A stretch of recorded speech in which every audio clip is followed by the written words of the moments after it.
Que le nom du Seigneur soit béni. Merci Seigneur pour ta présence, merci pour ta parole. Merci de nous l'envoyer, nous la recevons avec foi, avec des cœurs disposés. Au nom de Jésus, Amen. Gloire à Dieu, nous pouvons reprendre nos places. Est-ce que quelqu'un peut m'aider à saluer son voisin de gauche, de droite, de devant, de derrière, s'il vous plaît?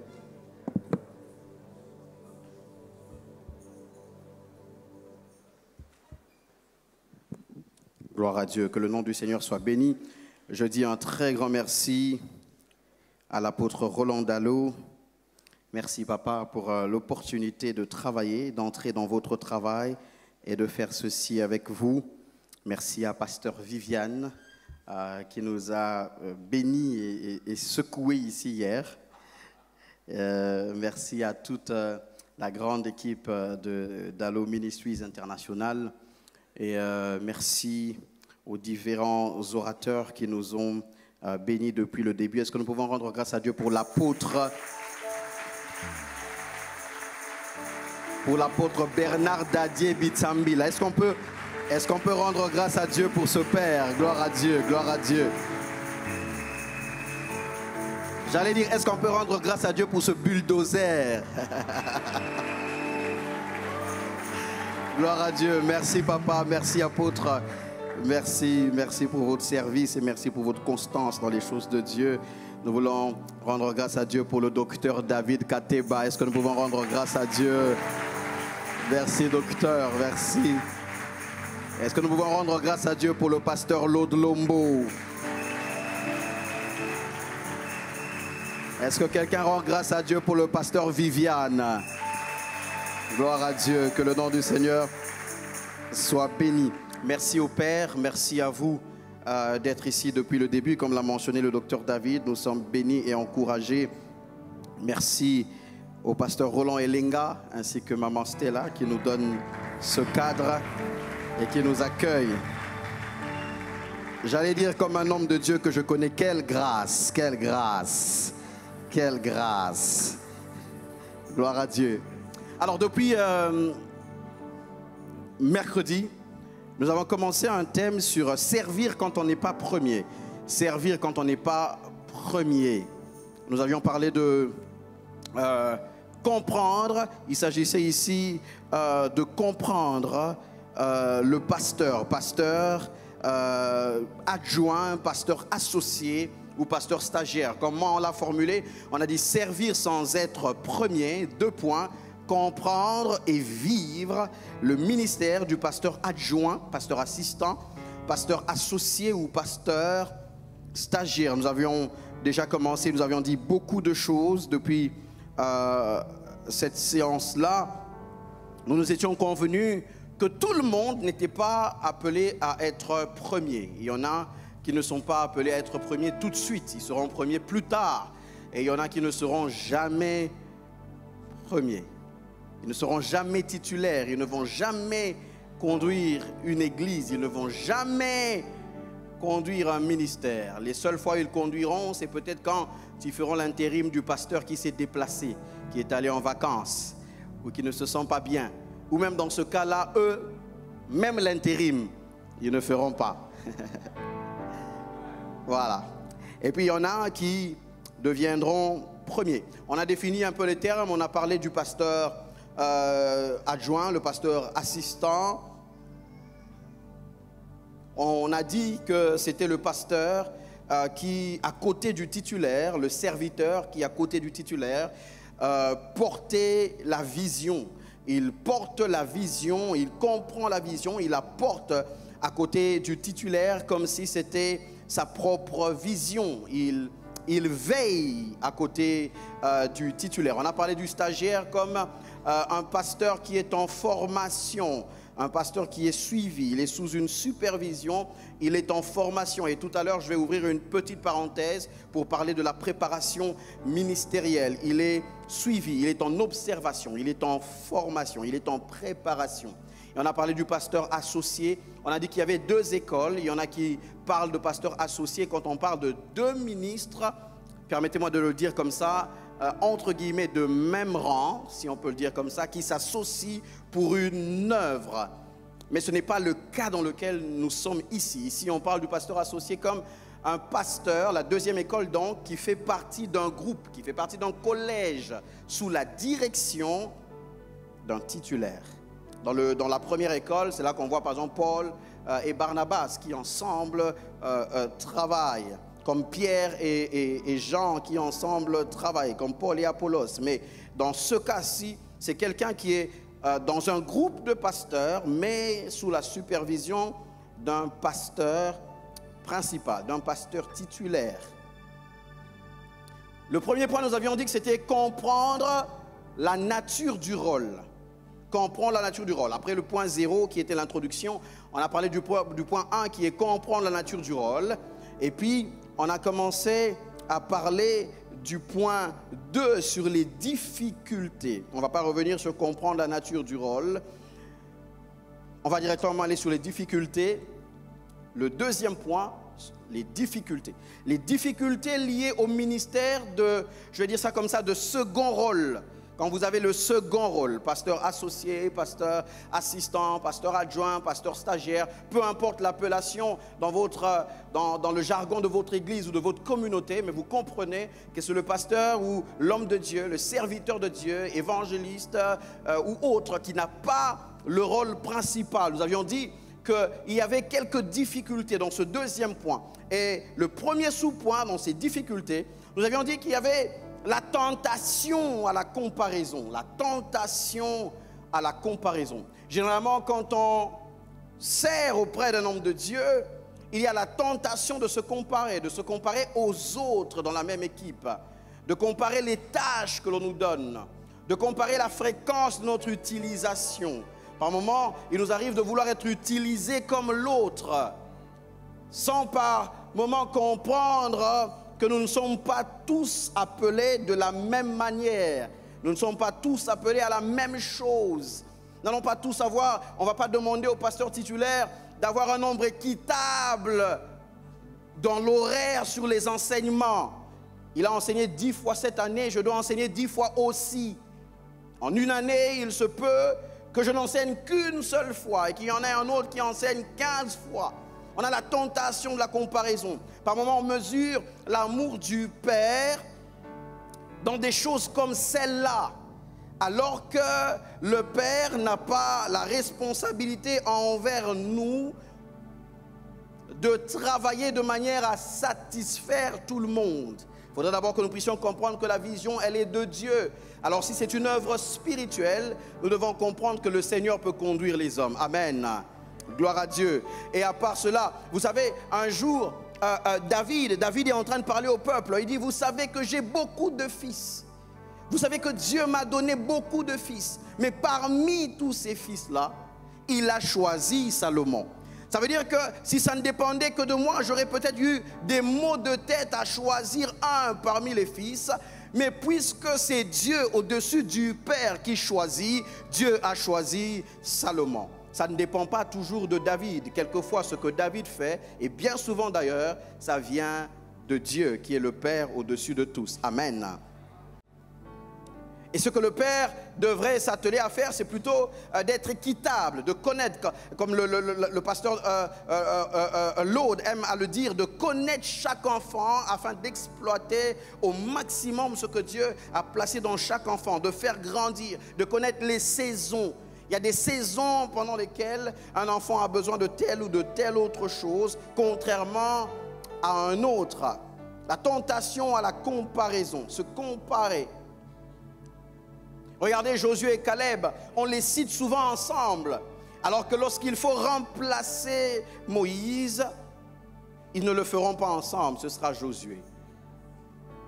Et j'aime comment Caleb se comporte. Lorsque Caleb parle à Josué, il parle au nouveau leader. Il lui dit, en fait, depuis Moïse, tu sais qu'il y avait une promesse qui avait été déposée sur moi et sur mes gens. Alors je demande que tu me donnes cette montagne. Il demande la montagne, il ne va pas la chercher. Parce qu'il comprend qu'il se peut qu'on ait été à deux en train de servir, mais quelque chose s'est passé et quelque chose s'est posé sur Josué. À chaque fois que quelque chose se pose sur Josué, je voudrais inviter Caleb à ne pas combattre Josué, mais à continuer dans la perspective de la vision. On peut avoir les mêmes capacités. Caleb était aussi courageux que Josué. D'ailleurs, lorsqu'ils sont revenus de l'espionnage, c'est Caleb qui a pris la parole pour expliquer les choses, pour motiver le peuple, pour dire allons-y.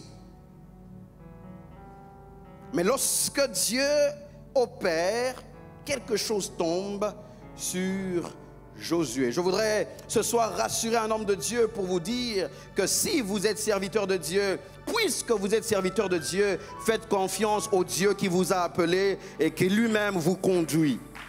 Ça ne dépend pas d'abord du nombre de fois où on vous aligne. Prenez le soin d'avancer dans votre appel. Tentation à la comparaison. Malheureusement, quelquefois, cette comparaison, on n'aura pas le temps d'en parler en long et en large. Quelquefois, cette comparaison migre même. Elle va vers le Père. Il y a des fils, il y a des seconds qui se comparent à leur Père. Ils veulent que lorsque Moïse a les mains fatiguées, qu'on le remplace carrément. Alors qu'on s'est rendu compte que dans Exode 17, même quand Moïse avait les mains fatiguées, ça ne dépendait pas de la force des mains, ça dépendait de l'appel. Il fallait que Aaron et Hur viennent soutenir ses mains, pas les remplacer. Est-ce que je parle à quelqu'un? Il arrive que l'on se compare et c'est ce piège dans lequel est tombé quelqu'un qui va nous édifier en quelques secondes avant que nous puissions avancer. Il s'agit de Agar. Agar. La Bible dit quelque chose de terrible et de triste au sujet de cette dame. C'est triste pour elle. Genèse chapitre 16, à partir du verset 4, Saraï donne une idée à son mari Abraham qui l'écoute, ou devrais-je dire qui lui obéit carrément.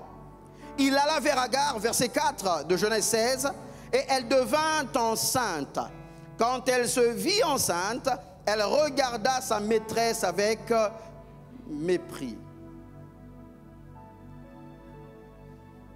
On se rend compte dans ce texte que il arrive que le changement de condition, il arrive que le changement des circonstances, il arrive que des changements de situation autour de nous révèlent les vraies dispositions du cœur. Il y a à boire et à manger dans ce texte. Il y a beaucoup de choses à dire sur Saraï, parce que Saraï n'est pas une femme facile non plus. Elle est dure. Quand on regarde l'histoire, même envers son propre époux, Saraï est une femme dure. Mais dans ce contexte précis, malgré la dureté de Saraï, Agar a toujours été la servante de Saraï. Jusqu'au jour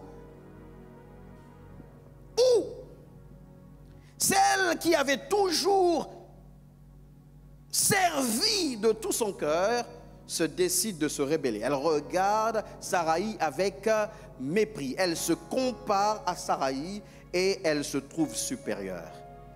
Mais la Bible dit, et j'aime cette précision, la Bible dit quand elle se vit enceinte, pas quand elle devint enceinte. Le problème n'est donc pas dans la grossesse, le problème est dans la manière dont elle regarda la grossesse. Ce n'est pas la grossesse qui a directement conduit à ce mépris, c'est le regard qu'elle a eu. Quand elle se vit enceinte,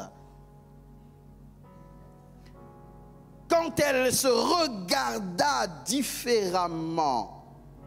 Il y en a qui pensent que lorsque l'on est dans une église, que l'on est adjoint, que l'on est dans le second rôle et que par moment on porte des choses que le titulaire ne porte pas en termes de grâce, en termes de charisme, en termes de capacité, on peut se mesurer à lui.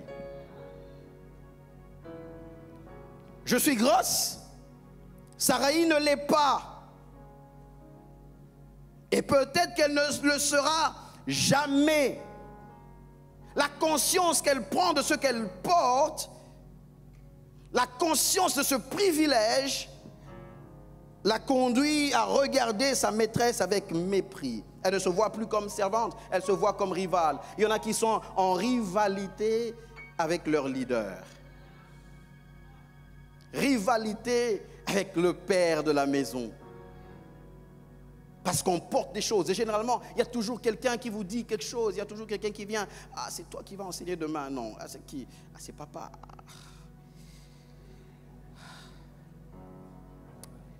C'est bon. Et puis, putain, j'entends ça. Quelqu'un qui baille papa pour t'écouter. C'est que quand même, tu es quelqu'un. Et puis tu vois des gens par moment qui te parlent, tu sais qu'on te parle seulement par respect ou parce qu'on ne connaît pas très bien ta position, on ne sait pas si tu vas apprécier. Alors on te dit, bon, ici, bon, on enlève papa, bon, parce que c'est le père. Quand toi tu enseignes, quand toi tu conduis la prière, quand toi tu pries pour les malades, et puis vous commencez à regarder votre grossesse d'une certaine manière. Commencez à vous dire, en fait, oui, c'est vrai. Mais j'ai le ventre qui avance, et puis vous regardez le ventre de Saraï, mais il n'y a toujours rien ne se passe. Et puis un jour vous avez l'impression, c'est peut-être ça. Puis vous vous rendez compte, le lendemain, non, elle avait beaucoup mangé la veille. Rien n'a changé. On se compare, on se mesure. Et finalement, ce qui devait être vu sous un angle de participation est vu sous un angle de compétition. Parce qu'on a découvert des dons, des résultats, on a découvert une influence que l'on a. On a découvert que l'on est porté dans les cœurs du peuple. Et pour elle, ça devient une preuve de supériorité. La tentation de la comparaison. Elle pense que la grossesse la rend meilleure. C'est là le piège du succès, c'est là le piège de tout succès. Et je ne vais pas revenir sur l'enseignement magistral de l'apôtre Bernard Dadier. On pense que le succès change les rapports. Et généralement, chez l'humain, c'est ça. On regarde les gens en fonction de leur réussite, pas en fonction de leur valeur intrinsèque. Ce qui fait que quand les gens réussissent, vous allez voir même dans les familles, hein, je ne vais pas tirer sur les Africains, mais puisque j'ai vécu parmi les Africains, je ne peux pas donner un autre exemple. Je ne connais pas ce qui se passe avec les autres peuples, donc je ne suis pas en train de diminuer les Africains, je suis en train de dire ce qui se passe dans les milieux dans lesquels j'ai grandi. Vous allez voir des gens par moments être prêts, même à prendre, des parents prêts à prendre le droit d'aînesse d'un enfant et le donner à un autre, parce que celui-là a réussi. Vous êtes dans une réunion de famille, le petit frère est déjà assis. Pour le grand frère, on cherche une chaise, parce que bon, le petit frère, il est quand même, lui, il a réussi, il a des business et tout. Le grand frère, il fait encore rien dans le quartier. Il est là, va chercher un casier là-bas, va chercher un casier de sucré. Le grand frère doit aller chercher un casier de sucré parce que le petit, il a réussi. Et puis quand on accueille le petit, tout le monde, hey Yaya, tu es là? Et puis le Yaya, lui, il est à côté là-bas. Et puis on trouve 2000 francs, 3000 francs, on dit, bon, va acheter à boire. C'est le Yaya qui va courir, acheter à boire. Parce que le petit, il a réussi. Et puis ça revient là, on ne trouve pas on trouve pas de tire-bouchon, d'ouvre-bouteille. Et puis on dit, toi tu sais ouvrir avec les dents, on donne au Yaya, ouvre avec les dents. Le petit, il a réussi. Le petit, il a réussi. Et lui-même, même le petit, bon, quand il faut parler, bon, même si tu as réussi, dans une réunion comme ça, tu dis quand même, bon, je ne sais pas si Yaya a quelque chose à... Non, puisqu'il a réussi, maintenant, il a le droit de parler avant tout le monde, de parler même avant les parents. Parfois même les parents se mettent en arrière. Non, on n'a rien à dire. C'est toi qui vas décider. C'est toi qui vas dire comment ça va se passer. Même papa ne peut plus décider. Non, et vous avez déjà appelé Yaya? Et ça fait que les gens, par moments, se regardent. Par rapport au statut, on pense que les rapports changent. Quand vous êtes élevé, quand il y a quelque chose qui se passe dans votre vie, même ceux qui normalement sont plus avancés, plus âgés, vous ne pouvez plus leur accorder du respect parce que quelque chose a changé en vous. Et c'est ce qui se passe même dans les églises. Celui qui manifeste quelque chose de spécial, quelque chose d'extraordinaire, commence à se croire supérieur. Ici, Agar est en train de dire à sa maîtresse, je n'ai plus besoin de toi. Je n'ai plus besoin de toi. Et c'est là que l'assistant, parce que Agar est en train de porter l'enfant d'Abraham. Vous avez besoin de moi. Je ne peux aller nulle part. Vous avez besoin de moi. Je suis indispensable. Indispensable. Parce que vous devez compter sur moi. Il excelle. Et puis par moments, il y a des situations, vous regardez celui qui se vante, celui qui est en train de s'enorgueillir sur certaines choses. Vous constatez qu'il n'invente rien. Il est fort. Vous regardez, vous dites, non, mais le gars, il est fort. Il est indispensable. Il se prend pour indispensable. Mais le problème, c'est que ce que tu regardes avec mépris, Dieu te le fera regarder dans un rappel de douleur. Agar a méprisé Saraï, mais elle va s'enfuir. Mais quand elle s'enfuit, belle visitation dans le désert. Mais au milieu de cette visitation, on lui dit, rentre vers ta maîtresse Saraï et humilie-toi sous sa main. Le processus n'est pas encore terminé. Rentre vers ta maîtresse. Ça veut dire que tu es Agar, tu es enceinte, mais les rapports n'ont pas changé. Elle reste celle qui conduit la maison et tu es encore sa servante. Je parle à quelqu'un ce soir qui est un assistant extraordinaire. Je voudrais vous dire que les rapports n'ont pas changé. Tu as guéri les malades hier, tu as ressuscité 3 morts, papa ne l'a jamais fait, mais les rapports n'ont pas changé. Saraï n'a pas encore d'enfant, elle ne porte pas encore de grossesse, mais elle est la maîtresse de Agar.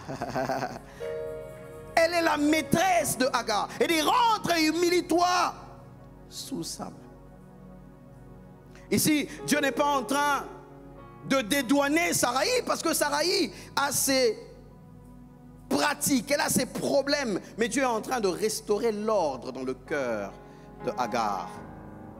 Parce qu'Agar ne se rend même pas compte que même pour le bien de l'enfant qu'elle porte, il faut que cet enfant naisse dans la maison d'Abraham pour bénéficier de tout ce qui s'attache à cette maison-là. Plus tard, Dieu permettra qu'elle parte. Mais avant, il faut venir parce qu'il y a une connexion à établir. Il y a une pratique qu'Abraham doit faire sur le petit avant qu'il ne s'en aille. Il y a des gens qui pensent que porter les dons, porter les talents, porter la grossesse suffit, alors qu'il y a des choses qui s'acquièrent à la maison.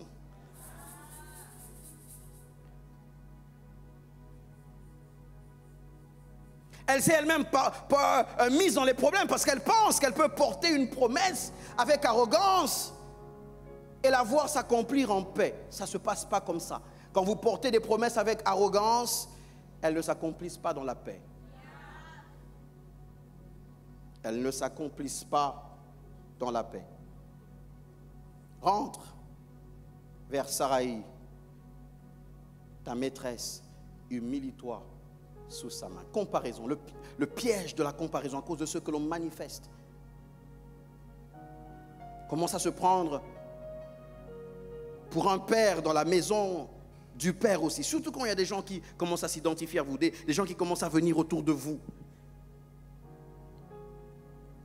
Commence à avoir le droit, un jour de culte, de réunir quand même 5 ou 6 autres fils que l'on a aussi dans l'église. Leur dire, non, aujourd'hui, moi, je ne pourrais pas, j'ai un programme de prière, mais vous pouvez venir prier avec moi. Les autres fils vont à la maison alors qu'il y a culte à l'église. Commence à se sentir aussi, parce qu'on a quand même 15-20 personnes qui croient en nous. Il y a quand même 15-20 personnes aujourd'hui, si vous commencez quelque chose, qui vont vous suivre. On commence à vivre n'importe comment, on n'aura pas le temps de parler de tout ça. Nous avions parlé deuxièmement de la confiance, qui par moment ne vient pas directement, nous ne reviendrons pas dessus. Mais troisièmement, il y a comme le défi de l'invisibilité. Troisièmement, le défi de l'invisibilité. Il y a un sentiment d'invisibilité. Quelquefois, vous avez l'impression que vous faites beaucoup de choses, mais que vous n'êtes jamais vu. Parce qu'il y a des systèmes dans lesquels il n'y a pas de reconnaissance publique. Il y a des systèmes dans lesquels on ne dit jamais, vous avez vu telle chose, c'est tel pasteur qui l'a fait. Jamais. Il y a des systèmes dans lesquels même, vous savez que c'est vous qui avez fait. Et les gens félicitent le titulaire. Ils disent, oh pasteur, comment vous avez pensé à telle chose? Il dit, ah, c'est la grâce de Dieu. Tu es à côté là, tu dis, grâce de Dieu. C'est moi la grâce de Dieu. C'est un surnom qu'il me donne ou bien... Il ne peut pas dire, il dit non, c'est un collaborateur, j'ai un collaborateur fantastique. Il y en a qui le font, il y en a qui ne le font pas. Invisible. Vous travaillez sur une charte, vous travaillez sur quelque chose, vous travaillez dur. Et puis après, le jour où on doit louer, vous n'êtes pas dedans. Vous n'êtes pas vu. Vous n'êtes pas reconnu. Invisible. Invisible dans les efforts, invisible par rapport à la reconnaissance. Et là, on a par moments une reconnaissance qui tarde. Ou même une promotion qui tarde. Une promotion qui n'arrive pas tout de suite. Regardez quelqu'un comme Élisée. À un moment de sa vie, pendant longtemps, il est connu comme celui qui verse de l'eau dans les mains d'Élie. Il suit Élie. Il marche avec Élie. Mais il sait qu'après Élie, ce sera lui.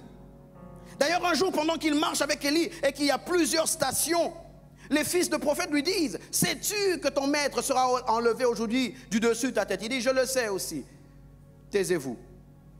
Il le sait. Mais il ne précipite rien. Première station, reste ici. Non, je vais t'accompagner, maître. Deuxième, reste ici. À un moment donné, c'est, attends, calme-toi. Je sais que tu pars aujourd'hui. Je sais comment ça doit se passer. Donne-moi les choses ici. Il sait que c'est ce jour-là, mais il ne sait pas encore c'est à quel moment. Et pendant tout ce temps, il continue la marche. La promotion tarde. Il doit recevoir la double portion. La promotion tarde. Mais il sait que ce qui doit lui revenir, lui reviendra.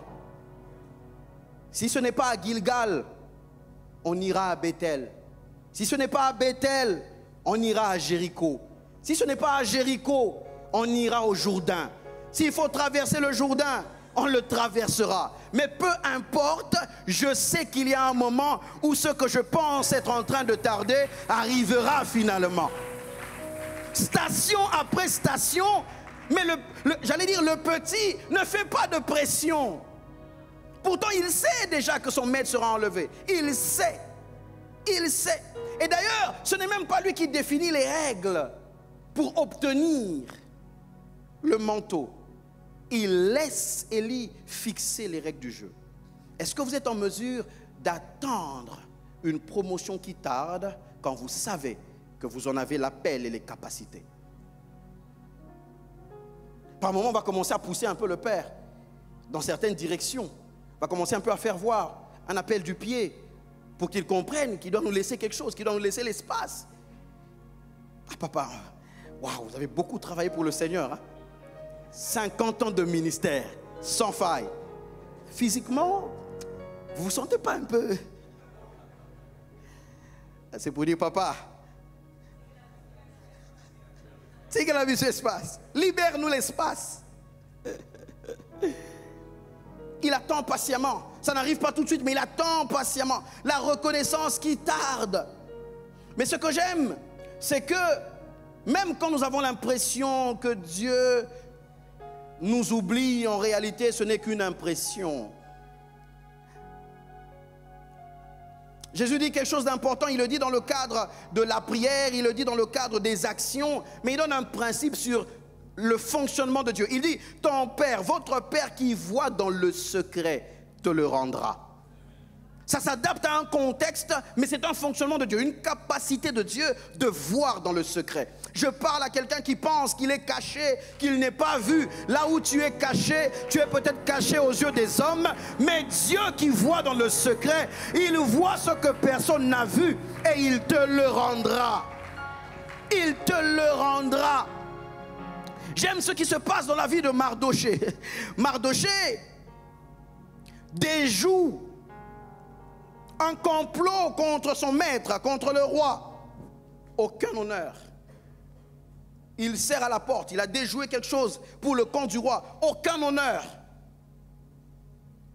Les hommes ont oublié ou les hommes n'ont pas voulu. Les hommes n'ont pas pensé à le récompenser. Mais la Bible dit dans Esther chapitre 6 verset 1er, cette nuit-là, le roi ne put trouver le sommeil. Cette nuit-là, le roi ne put dormir. Cet oubli des hommes était un camouflage divin afin de l'emmener à un moment que Dieu avait prévu pour le reconnaître. La reconnaissance viendrait. Et Dieu organisait sa reconnaissance. Dieu organisait le moment où il serait payé. La reconnaissance devait finalement arriver. Et ce jour-là, on demande à Aman, qu'est-ce qu'il faut faire pour celui que le roi veut honorer? Aman se dit, qui d'autre que moi? Ils sont plusieurs serviteurs, mais ils pensent que quand il faut reconnaître, c'est lui. Je ne sais pas comment ils pensent ça. Ils pensent que ça ne peut qu'être lui. C'est pourquoi je voudrais dire à Aman qui est là ce soir, ça ne sera pas toujours toi. Quand on dira, qui est-ce qu'on va envoyer à tel ou à tel autre endroit? En tant qu'Aman, tu as peut-être de bonnes raisons de penser que c'est toi, mais je voudrais te dire que quelquefois, même celui qui a des raisons n'a pas raison. Parce qu'on peut avoir des raisons sans avoir raison. Quelquefois, ce ne sera pas toi. Et puis il est surpris de se rendre compte que c'était pour Mardoché. Quelqu'un qui avait fait ce qu'il devait faire et qui ne s'attendait à rien. Il a continué de travailler. Il a continué d'être là où il devait être. Je parle à quelqu'un ce soir. Quand tu sers en tant que second, quand tu sers à côté d'un grand, quand tu sers à côté d'un titulaire, fais ce que tu dois faire. Ne sois pas toujours là en train de calculer. Quand le roi bouge, c'est peut-être qu'aujourd'hui qu'il va me reconnaître, hein, rien. Et puis demain encore, c'est peut-être aujourd'hui. Tu vas vivre dans une tension permanente. Chaque jour, tu espères que ce sera le jour. Sois calme, continue de vivre. Le jour où le jour arrivera, tu sauras que c'est le jour. Et Dieu te le montrera. Et ce jour-là, je me dis, malheur aux méchants. C'est là où je voudrais faire une parenthèse pour donner un petit conseil aux méchants, rapidement. Aux quelques méchants qui sont ici et ceux qui nous suivent en ligne. Hein? Chers méchants, je sais que la méchanceté est une nature parce que la Bible nous le dit. Du méchant vient la méchanceté, sort la méchanceté, provient la méchanceté. Mais le problème c'est que pour votre propre bien, de temps en temps, il faut vous efforcer d'aller au-delà de votre nature pour faire un peu de bien. Ce sera pour votre bien. Regardez ce qui se passe avec Mardoché ici. On est tellement méchant envers lui que lorsque le roi demande, il se rend compte qu'il y a Mardoché qui a fait quelque chose de bien. Il dit, qu'est-ce qu'on lui a donné? Les hommes étaient tellement méchants qu'ils avaient décidé de ne rien lui donner. S'ils avaient fourni un peu d'effort, il lui aurait donné quelque chose et aurait pu répondre au roi, on lui a donné un terrain quelque part. Le roi aurait dit, c'est bon. Mais parce qu'on n'avait rien donné, ce qu'il faut donner maintenant ne dépend plus d'eux. Ça dépend maintenant du roi. Puisque ceux qui devaient donner n'ont pas donné, le problème est allé à un autre niveau. Ce qui fait maintenant que la récompense frappe beaucoup plus fort que ce qu'ils auraient pu faire. Je parle à quelqu'un qui pense qu'il subit des injustices. N'aie pas peur quand tu subis des injustices. Ça veut dire que ceux qui sont en train de faire des choses sont en train de laisser l'occasion à Dieu de récupérer les choses dans sa juridiction et d'opérer selon sa grandeur. Ils pensent lui faire du mal alors qu'ils sont en train de lui faire du bien. C'est ce qui se passe aussi avec Jésus. Ceux qui crient « Crucifie-le » ils pensent qu'ils lui font du mal. Ils ne savent pas que Jésus s'est chamaillé avec un de ses disciples qui tentait de lui empêcher d'aller vers la mort. Pendant qu'ils crucifient-le comme si c'était une punition, ils ne savent pas qu'ils sont en train d'accomplir le chemin par lequel Jésus devait passer pour sa gloire. Je parle à quelqu'un, il y a des souffrances par lesquelles vous passez, même dans le ministère. Les hommes qui vous les font subir pensent qu'ils sont méchants alors qu'ils sont en train de vous emmener vers la reconnaissance qui doit venir d'en haut.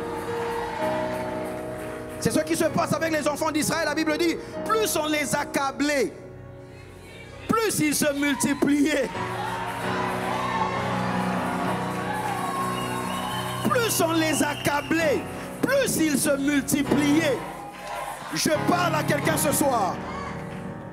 Regardez par exemple quand vous devez prendre 10. 10 divisé par 2 c'est 10 divisé par 2 c'est... Il n'y a pas de piège, il n'y a pas de piège. Prenez une feuille, prenez une feuille, prenez une feuille. On va faire une interro. 10 divisé par 2 c'est 5. 10 divisé par 1,5 c'est combien? 10 divisé par 1,5. 10 divisé par 0,5, par 1 sur 2. 10 divisé par 0,2, c'est... C'est... Non, il y a quelqu'un qui donne une bonne réponse qui hésite. C'est 20. Parce qu'on divise 10 par quelque chose qui est déjà divisé. En pensant diviser, on vient de le multiplier. On pense qu'on est en train de le réduire, on vient de l'augmenter. Je parle à quelqu'un ce soir. Si tu acceptes d'être dans une opération dans laquelle, vis-à-vis de Dieu, tu es toi-même déjà travaillé, déjà brisé, quand on pensera t'écraser, on sera en train de te multiplier. Je parle à quelqu'un ce soir, je parle à un assistant ce soir. Reste dans le processus de Dieu. Il y a un Dieu qui sait ce que tu fais. Il sait où tu es. Il te reconnaîtra au moment voulu par lui.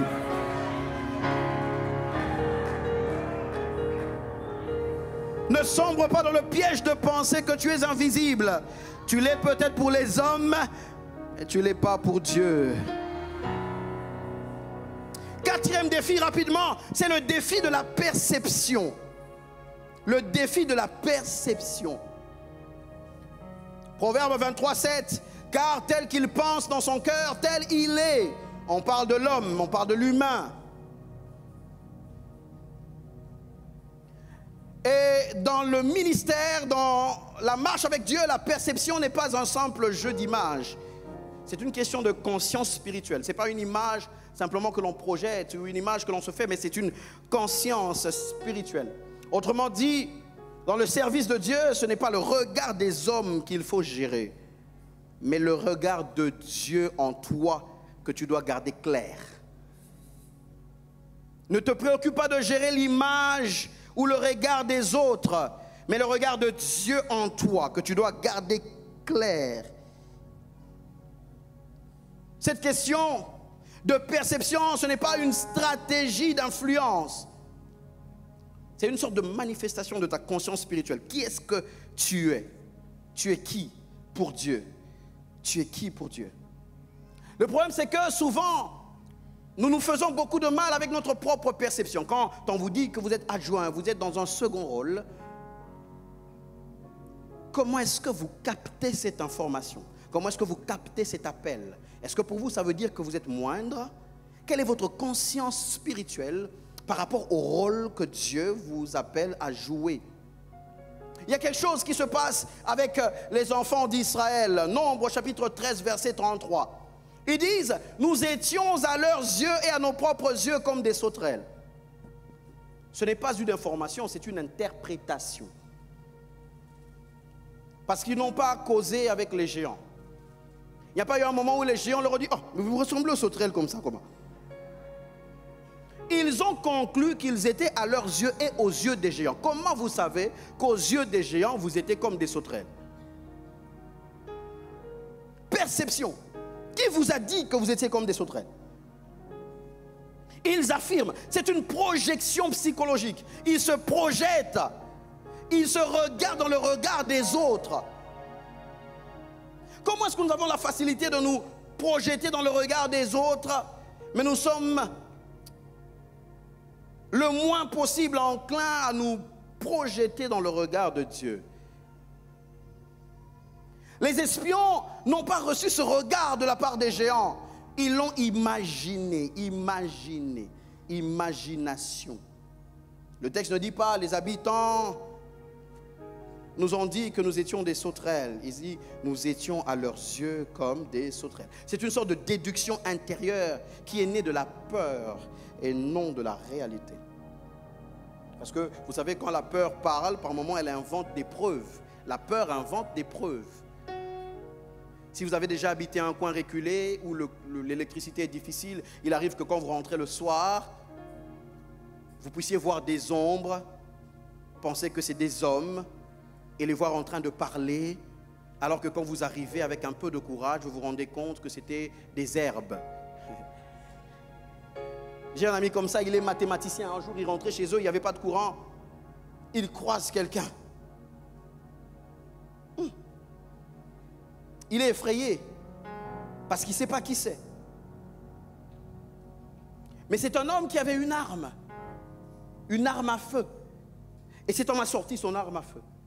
Il s'avançait avec son arme à feu. Mon ami dit, il n'y a même pas moyen de faire demi-tour, je vais continuer d'avancer. Quand il continue d'avancer, il a une idée. Puisqu'il avait plu vers les 15h, 14h par là, il avait encore son parapluie. Il dit, je vais ouvrir mon parapluie. Il n'y avait pas de pluie en ce moment-là. Il faisait noir, mais il ouvre son parapluie. Il avance avec un parapluie ouvert. Et l'autre avance avec son arme. Et puis ils arrivent au même niveau. Parce qu'il se dit, s'il a une arme à feu, il faut que je joue un rôle métaphysique. Ce type va se demander, pourquoi quelqu'un peut avoir un parapluie en pleine nuit sans qu'il ne pleuve? C'est que c'est quelqu'un de dangereux. Il a vite réfléchi, mathématicien, très vite. Et l'autre s'avance quand même avec son arme à feu parce qu'il est rassuré. Il dit, bon, ça va, même s'il a les fétiches, moi, j'ai ce qui peut l'arrêter. Et puis quand il s'avance, il se rend compte que les deux s'éloignent l'un de l'autre. Et celui qui avait une arme est comme sur le point de dégainer, mais ce n'était pas une arme, c'était deux doigts. Quand il s'avançait, il s'est dit, je ne connais pas celui-là, je dois lui faire peur. Alors il fait semblant d'avoir une arme à feu. Lui dit, il a une arme à feu, je dois lui faire peur. Il fait semblant de passer à une étape métaphysique. Quand ils avancent et qu'ils sont au même endroit, ils se rendent compte que l'un et l'autre avaient peur de l'un et de l'autre. La peur a inventé des preuves. Je parle à quelqu'un ce soir, ne laisse pas la peur inventer des preuves. Marche selon ce que Dieu dit que tu es. Ne laisse pas la peur inventer des preuves. Marche selon ce que Dieu dit que tu es. Qu'est-ce qu'il dit de toi? La perception de Dieu. Il y en a qui regardent et disent, ah, le rôle que tu joues c'est inutile. Par moments, c'est les membres de famille. Je ne vais pas prendre une catégorie. Je dis les membres de famille en général. Ah, mais toi aussi, vraiment, qu'est-ce que tu fais là-bas tout ce temps? C'est toi qui fais les choses là-bas. Et puis lui, il a la gloire de ça. Les hommes regardent comme ça. Mais qu'est-ce que Dieu voit quand il te voit faire ce que tu es en train de faire? Dans ce défi de perception, à part le fait de se percevoir, de se voir de la bonne manière, il faut voir le leader et la vision de la bonne manière. Quelle est la vision dans laquelle on sert? On a fait un exercice un jour dans une église. On a demandé à 20 ouvriers de se lever. On a commencé à leur demander la vision de l'église, la mission de l'église. Il n'y en a pas 3 qui pouvaient décliner cela dans le détail. Ils ne comprenaient pas, ils étaient seulement là. Ils venaient, ils servaient. Mais on sert autour de quelle vision? Qu'est-ce que l'on fait? On croit en quoi? Quelle est notre doctrine? Pourquoi on est dans cette église, pas dans l'église à côté? Pourquoi on est dans telle ou dans telle autre église? Pourquoi vous êtes à gauche et pas à droite? En quoi est-ce que vous croyez? Qu'est-ce qui se passe là? Il faut connaître la vision. Imaginez-vous que vous êtes fils de Noé et que Noé a pour vision de sauver le monde, les animaux, et qu'ils doivent venir. Mais que vous, en tant que fils de Noé, vous aimez beaucoup la viande de l'antilope. Vous êtes chasseur. Pendant que Noé doit travailler à faire entrer les animaux dans l'arche. Là, vous avez l'impression, vous dites, mais quelle visitation divine. Alors qu'ils ne viennent pas pour alimentation, ils viennent pour préservation. Quand vous n'êtes pas alignés sur les mêmes choses, vous travaillez dans des choses qui peuvent détruire la vision dans laquelle vous êtes. C'est pourquoi je voudrais parler à un leader Noé ce soir. Quand tu es Noé, ne t'associe pas aux chasseurs. Ce que tu es en train de faire ne réussira pas. Sinon, il y aura l'antilope mâle qui va entrer, mais la femelle. Comment les choses continueront plus tard? La vision. Et c'est là qu'on aide le leader dans ce qu'il doit faire. Quand on aide, ça veut dire on l'accompagne dans la vision. Mais c'est ici que je vais aussi parler aux leaders un tout petit peu parce qu'il faut, mon thème c'est de comprendre. Le leader aussi doit savoir que être accompagné dans la vision ne veut pas dire... Je suis en train de chercher la bonne formulation.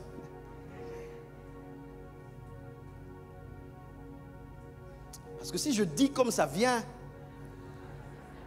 les leaders vont sortir. Or, pour le bien des assistants, ils doivent entendre.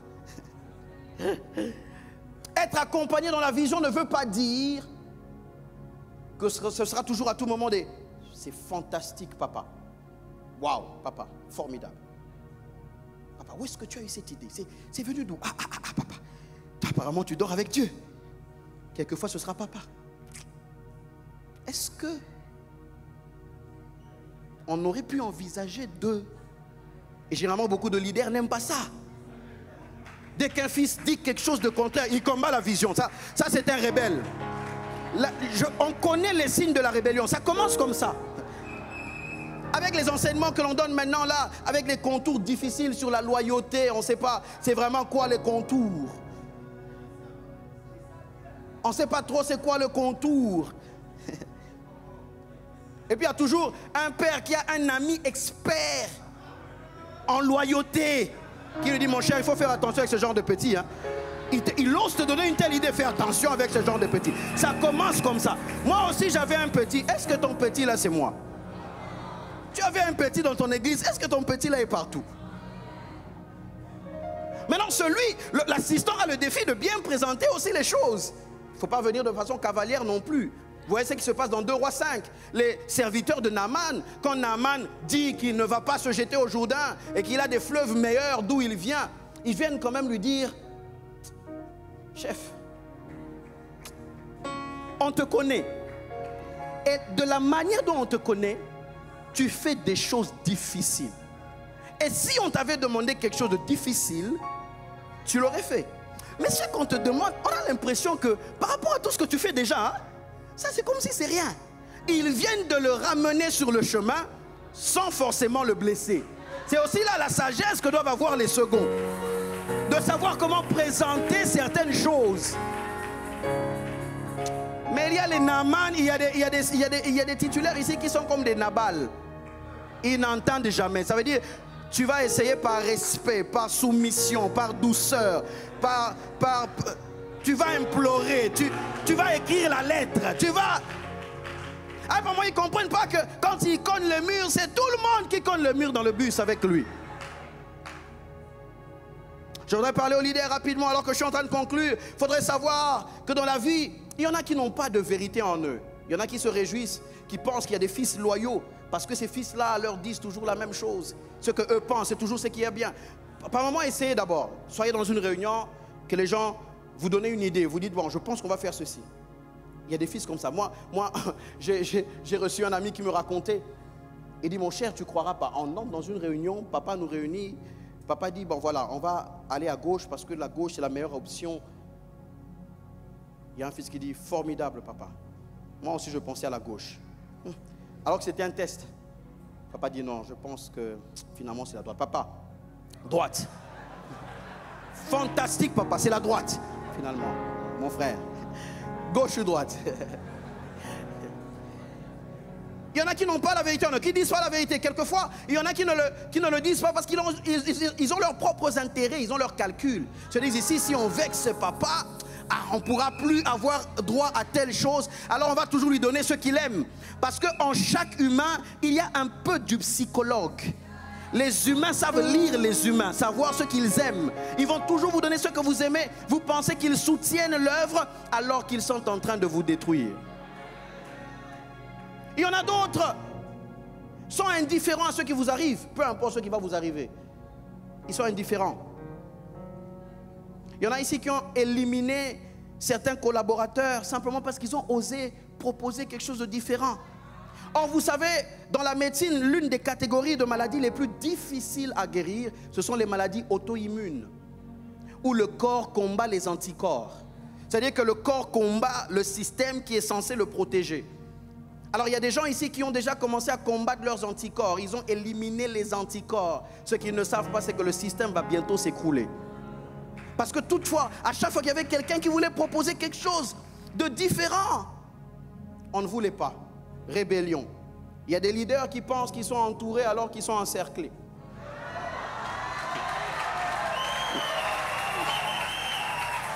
C'est la même figure, mais ce n'est pas la même chose. Tu es toujours au centre, mais ce n'est pas la même chose. Je voudrais dire à un leader, tu n'es pas entouré, tu es encerclé.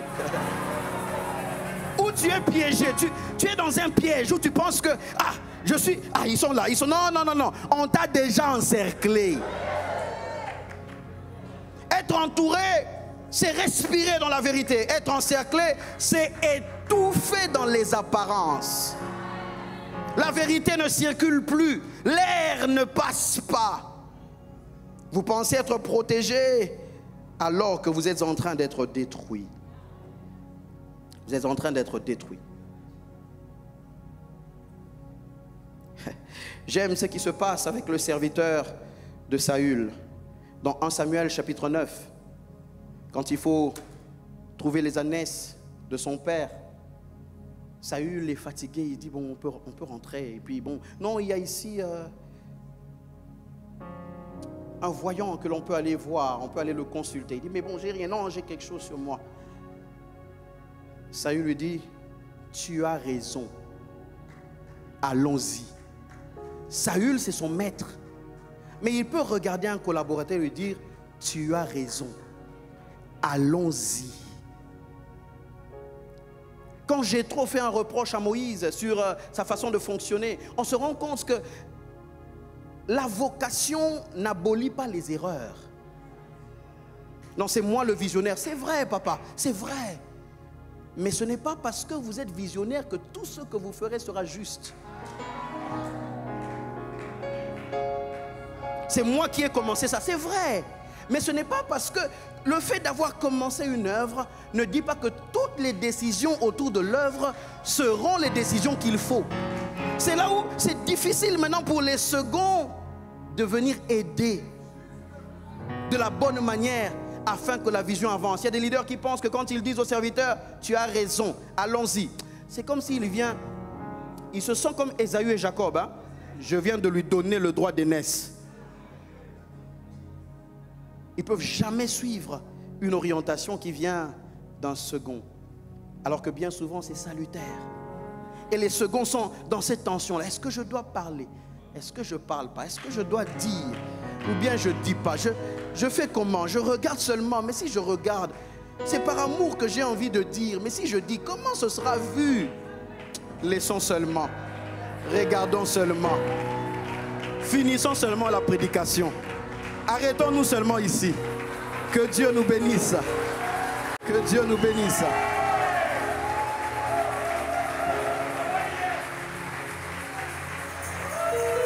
Je voudrais que nous puissions prier ce soir en 1 minute. On puisse seulement dire Kolo Yesu Kamata Ka Nyonso Nyonso Pod Ezalia yo Yesu Batela Kangaina Namabe Nangolu Okolo Yesu Kamata Kamata. Un leader le dit, un associé le dit.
Seigneur. Il y en a un qui passe par des moments difficiles. Il dit, Seigneur, garde-moi. Je suis dans un moment où je vis la méchanceté. Mais je prie que tu gardes mon cœur. Je suis dans un moment où je suis écrasé. Mais je prie que tu gardes mon cœur. Je prie que tu me gardes de l'orgueil. Lorsque je manifeste ce que mon leader ne manifeste pas. Lorsque je suis applaudi là où mon leader n'est pas applaudi. Lorsque j'ai accès à des salons où mon leader ne peut pas entrer. Je prie que tu me gardes. Je prie que tu me gardes.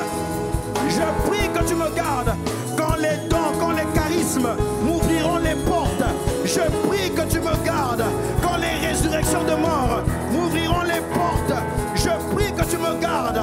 Quand la guérison des malades m'ouvrira des portes, je prie que tu me gardes. Je prie que tu me gardes. Je prie que tu me gardes. Et je prie pour mes motivations. Je ne voudrais pas corriger dans le but de me sentir supérieur. Je voudrais aider l'œuvre à avancer. Je voudrais aider l'œuvre à avancer. Je voudrais aider l'œuvre à s'élever. Donne-moi des motivations pures. Donne-moi des motivations pures. Que lorsque je contredis, ce ne soit pas pour une démonstration de connaissance. Que ce soit dans le but d'aider, dans le but de porter, dans le but de pousser, dans le but d'accompagner. Je prie, Seigneur, que je ne sois pas membre du groupe qui encercle. Je veux être membre du groupe qui entoure, afin que l'œuvre aille de l'avant. Dans le nom de Jésus.